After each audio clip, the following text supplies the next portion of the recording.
Откуда монголы брали такие огромные армии и как они ходили в дальние походы? Орды с востока многократно уничтожали целые государства от Тихого океана до Средиземного моря. Практически неизвестны случаи, когда армия татаро-монголов была численно меньше, чем их враги, хотя пришельцы явились издалека, имея меньшие ресурсы и более бедную кормовую базу. Как монголам удавалось собирать столь грандиозные войска? Сразу следует сказать, что доверять цифрам, которые приводили летописцы, не стоит. В случае войны завышение численности войска врага было выгодно обоим сторонам. Монголы внушали ужас соперникам, ведь считалось их больше, чем воды в океане или песчинок в пустынях, а сами их противники в случае победы делали себя героями, которые побежали невиданную армию, которой нет числа, а если проигрывали, то уступить такой несметной рати уже не так позорно. У киданий первых соперников монголов они научились тактике запугивания врага. Перед походом в страну врага посещали купцы, бродячие артисты. Мелкие посланники, которые всюду рассказали, как многочисленны, сильны и жестоки кидани, лучше бегите сразу, если они придут к вам. То же делали монголы повсюду, где появлялись. В итоге современники пишут какие-то чудовищные цифры.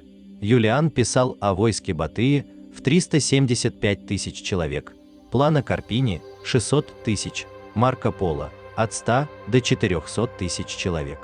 Это огромная армия, которую просто не прокормить в длительном походе. Более правдив Рашид ад-Дин, который сообщает по 130 тысяч воинов в войске Чингисхана.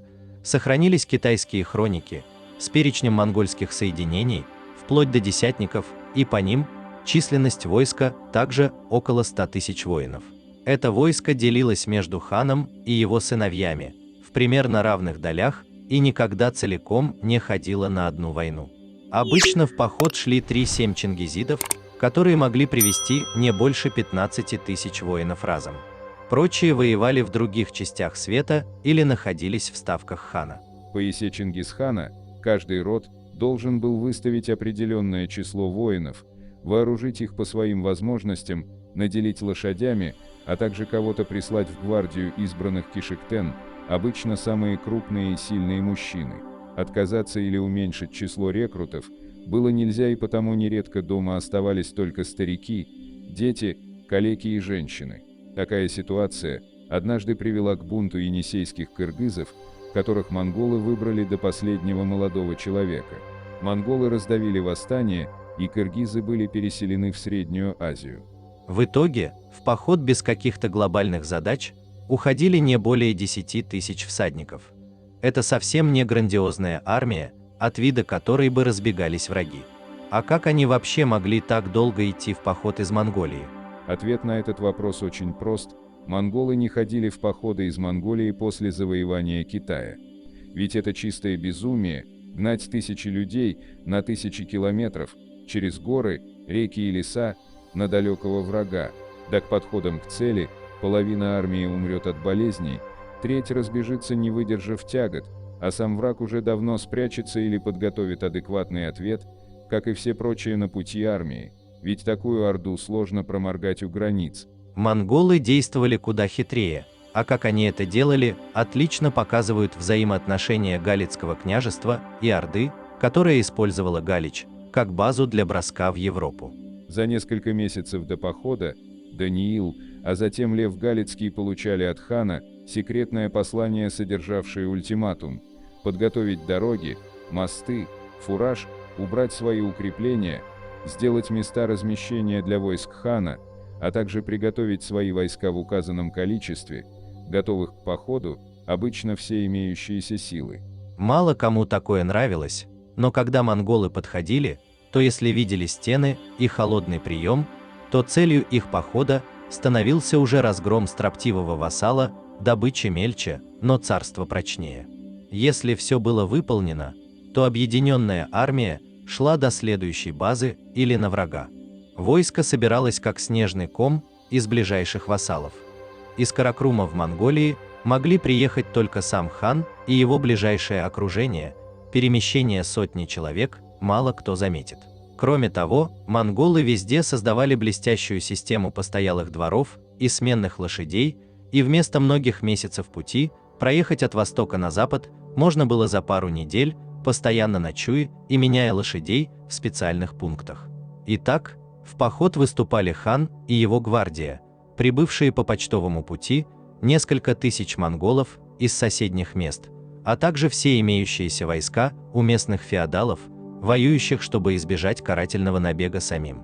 Это гениальный ход, ведь монголы теперь собирают армию быстро и скрытно, а жертвы будут нести не сами монголы, а в большей степени местные их вассалы.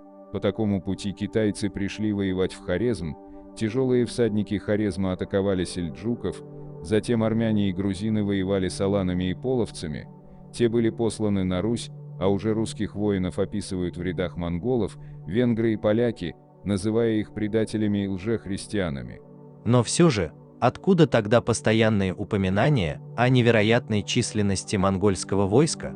Это снова привет от киданий, первой любви монголов. Они активно применяли хашар, тактику сбора местного населения в землях врага, и затем гнали их под стены крепостей, чтобы они штурмовали их, делали подкопы, стреляли из луков. Видя своих соседей в рядах пришельцев, защитники крепостей часто смущались, а особенно когда монголы гнали впереди себя детей или женщин. Именно из-за этого тактика монголов в походе такая необычная – распасться на сотни отрядов и грабить округу. Они рыщут по стране в поисках ценного и людей, а затем всех приводят к хану, и он уже поведет набранных крестьян под стены городов.